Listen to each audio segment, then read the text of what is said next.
Thank you very much, Mr. President. Mr. President, before we recognize Senator Robin Hood Padilla, unless it's the same topic po. Do we Kasi refer or- Yung referral will be later. Okay, maybe recognize the distinguished colleague, Senator Robin Padilla. The distinguished gentleman from the great province of Camarines Norte and Nueva Ecija, the honorable gentleman Robin Hood Padilla is recognized. Maraming salamat po, Ginoong Pangulo at sa ating pinunong mayorya. Gusto ko lamang pong sundan ang napakagandang talumpati ng ating Ginoong Pangulo ng Senado, Senator Sherwin Gatchalian, sapagkat Ginoong Pangulo, ako po mismo ay galing sa Zamboanga. Nung nangyari po ito, ako po ay nagtungo kaagad doon sapagkat napakadami pong lumabas na fake news. At bilang ako po ang itinalaga nyo na chairman ng public information at mass media, nagpunta po ako doon at nakipag-coordinate po ako sa paaralan at sa pulisya para po kaagad na maresolba kung ano yung mga fake news na lumalabas. Kasi marami po yan. May sinasabing 4 ang napatay, 9 ang nasaktan. Wala pong katotohanan yun. Ang totoo po ay 2 po ang namatay na atin pong mga kabataan at 1 pong babae ang nasugatan. Ang malungkot po dyan, Ginoong Pangulo, at nais ko pong iparating sa ating mga kasama na tunay po yung sinabi ng ating Ginoong Pangulo na may problema po tayo sa social media. Sapagkat yung pagkakagawa po nung bata ng kanyang video, naka-live po siya, Ginoong Pangulo. Ito po'y parang ginawa niyang game.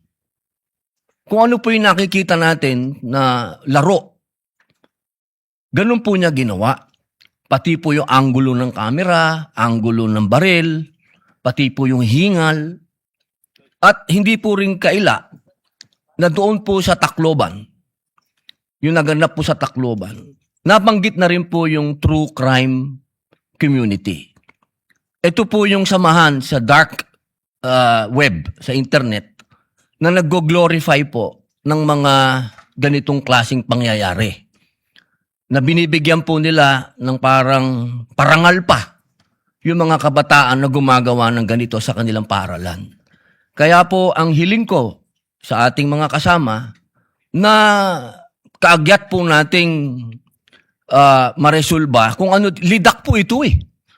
Matagal na po itong natatandaan ko po, ito po'y sinuportahan din ng ating majority floor leader nung naandyan po tayo sa lounge ni Senator Mig Zubiri at patungkol po ito doon sa edad ng mga bata na gagamit po ng social media. At yan din po ay sinundan din po ng ating Ginoong Pangulo. Kaya hinihingi ko po sa inyo na ito po ay clear and present danger. Marami pong nabanggit na nandyan din po yung juvenile justice law, andyan po lahat yan. Yan po siguro pagtatalunan natin yan ng matindi. Pero ito pong sa social media ban sa mga kabataan, sana po ay harapin natin kagyat. Dahil ito po talaga, mga mahal kong kasama, ay clear and present danger. Kitang-kita na po natin eh. Na ginawang game. Kaya sana po, ang hiling ko, bilang kasunod po ng inyong talumpati, Ginoong Pangulo, ay kagyat po natin maresolba ang suliranin natin dito sa dark, tinatawag nilang dark web. Na ito po ay kumakalat na, nagiging kulto na po ito. Nagkakaroon po ito ng mga recruitment sa mga paaralan at kung titingnan po natin kung sino pa po yung tinatawag na matatalino, sila po yung nare-recruit. Kasi sila daw po yung mga matatagal na nakaharap sa computer, sa internet.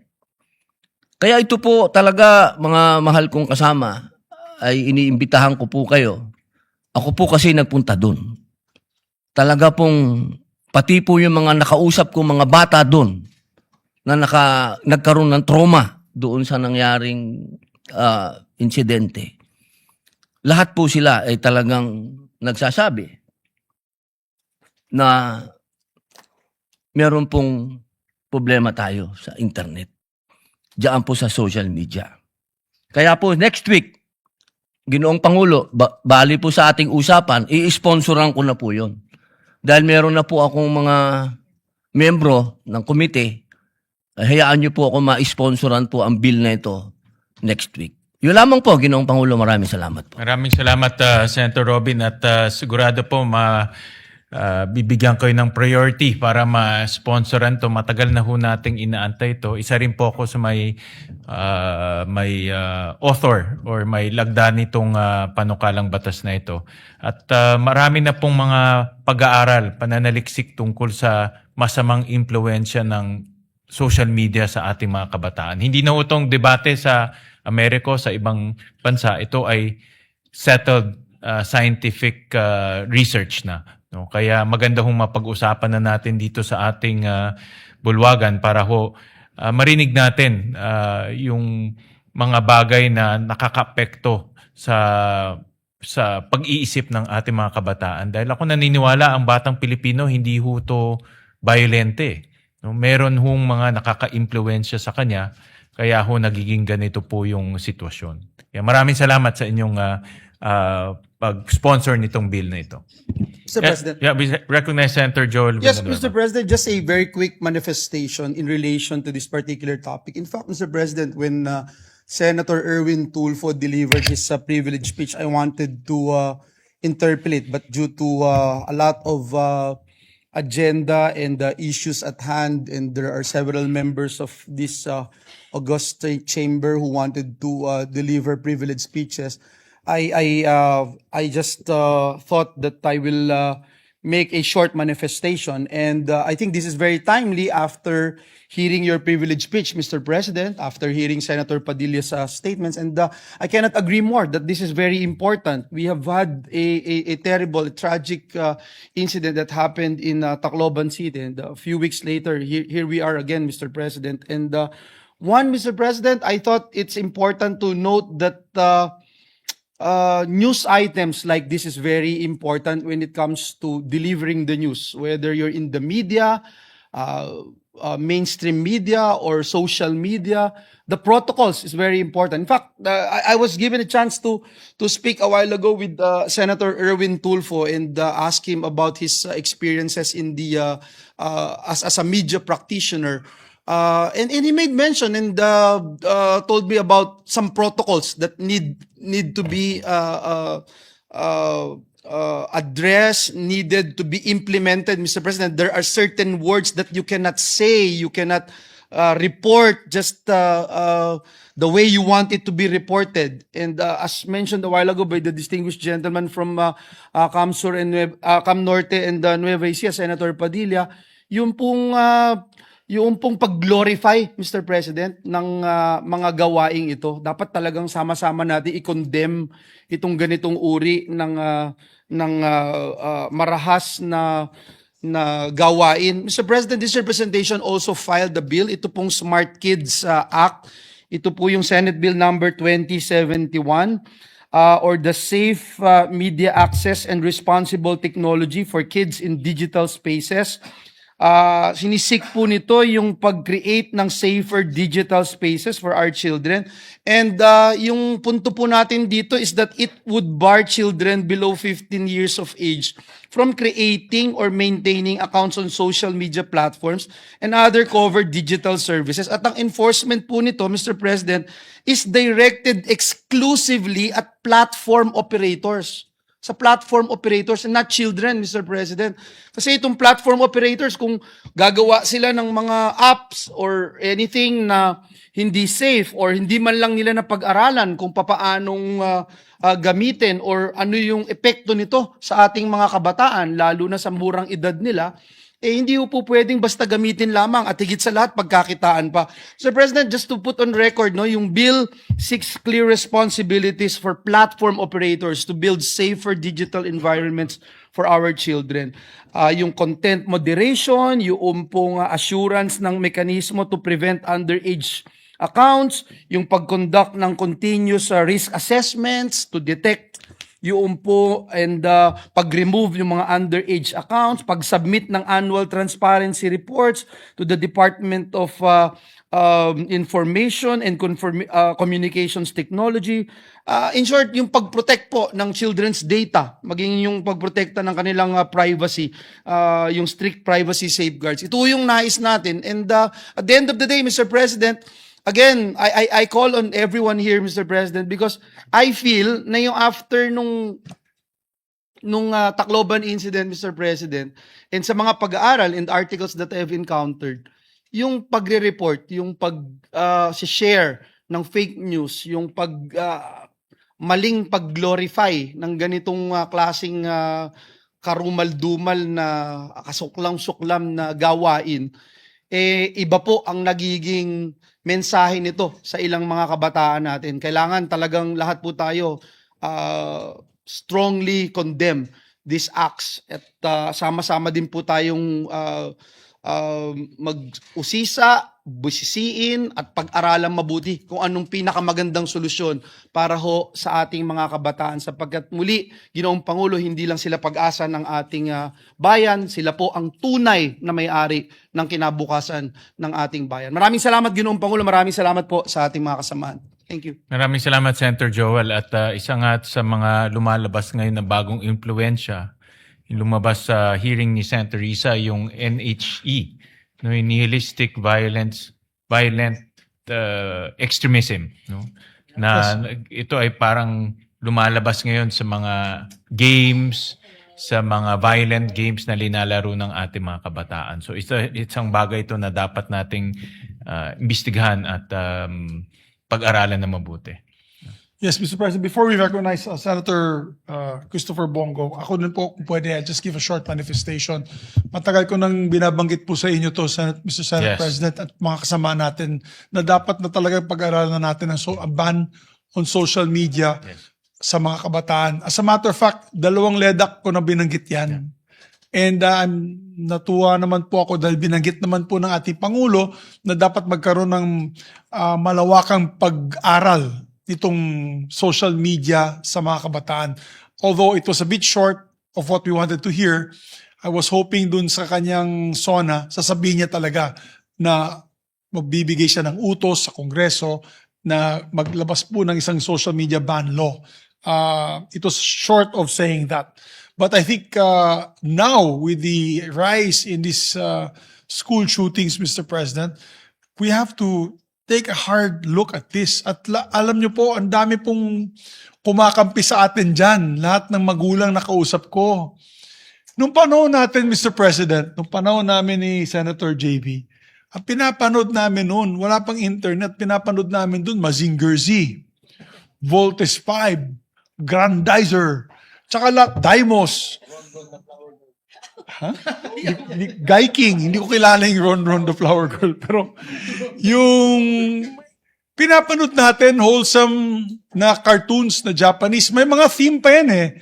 Kaya nga pinagbawal ng dating Pangulong Marcos yan kasi yung theme ng Voltes 5, yung kalaban, yung kalaban nila, Alien Bazinger, yung Emperor, na Bosemian Empire, na para nakabantay sa lahat ng mga iba't ibang mga planeta. Pinagbawal po ni President Marcos kasi nag-addict po kami lahat dyan sa Voltes 5 niya. As a matter of fact, kami nga ni Senator JV, hanggang ngayon, we're still collectors of Voltes 5 toys. But it was harmless. It was harmless. Yes, it was good versus evil. Most of it was good versus evil. Tsaka maganda palaging end of the show, meron kang lesson learned, di ba? About family, about fighting for what you believe in, about fighting for what is right. And then, yung pinapanood ng bata sa internet, mga kalokohan, tsaka yung mga pinaglalaro nila mga games, tama sinabi po ni Senator Robin Padilla, puro barilan. Call of Duty, Grand Theft Auto, pati very simple and parang mukhang simple game na Roadblocks, may violence din. And so, then if first-person view ang pagbabaril. They have a sight in their computer. They go around through their controls. they're shooting people who apparently some of them are their friends, mga barkada, minsan hindi mga barkada, mga ibang hindi mo kilala sa taga-ibang bansa, naglalaro kasama nila. It becomes so violent, Mr. President. And you know, yung pushback, pag pinagalitan mo yung mga anak mo, nag-aaway, nagagalit sila, aawayin ka. Na, no, it's okay. Talagang grabe yung violent reaction nila pag tinatanggal mo sila sa kanilang mga gadgets. So, Mr. President, I really feel that the times are changing. And I think we must also be attuned with the times.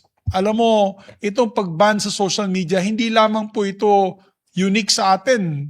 Halos buong Europa ay ginagawa na po ito. England, France, Spain, many other countries. Italy, I think also will all do a ban on social media for children below 16 years old. Sa United States, hindi pa ganun kalawak ang usapin na ito dahil syempre, dyan po galing lahat ng social media na yan. Lahat ng games doon galing sa United States. Masyadong mayaman yung mga may-ari nun. Talagang grabing lobbying nila. At ang kawawa ang mga developing countries katulad natin na talagang ang mga musmus ng ating bansa ay lagim talagang pasok na pasok at addicted dito sa mga social media games. Kaya nung napanood ko yung video ng nagbumabaril do sa Zamboanga City, nagulat ako, parang ang Grand Theft Auto, parang Call of Duty na laro. Kala niya siguro laro lang ito. Hindi niya naintindihan yung consequences, yung taking a life and even taking his own life. You know? May Allah have mercy on him. Diba? But to be honest, Mr. President, we're losing basic morality and basic decency dito sa social media na ito. So I support Senator Robin Padilla and all our colleagues here who push for social media ban. Yan ang kauna-unang post ko nung nangyari po yan, nung nagkabarilan sa Zamboanga City. I posted, ban na tayo ng social media for kids. Let's do it. Let's put the political will, put our foot down and stop this nonsense that's going around the internet. I'm sure every one of you here who have children have gotten feedback from your kids. Pag sinabi mo, tama na yung cellphone, tama na yung computer, tama na yung iPad, inaaway na kayo ng mga anak nyo, ng mga bata, na parang sobrang addicted sila sa pinapanood nila doon sa social media. So, Mr. President, that is a very dangerous situation for our future, the future of mankind. Not only Filipinos, the future of mankind. Lalong na may AI na yun. Baka pati yung AI, makonvince na yung mga kabataan natin gumawa ng kalokohan. So, I support and I give my full support to the measures at hand to be able to do that.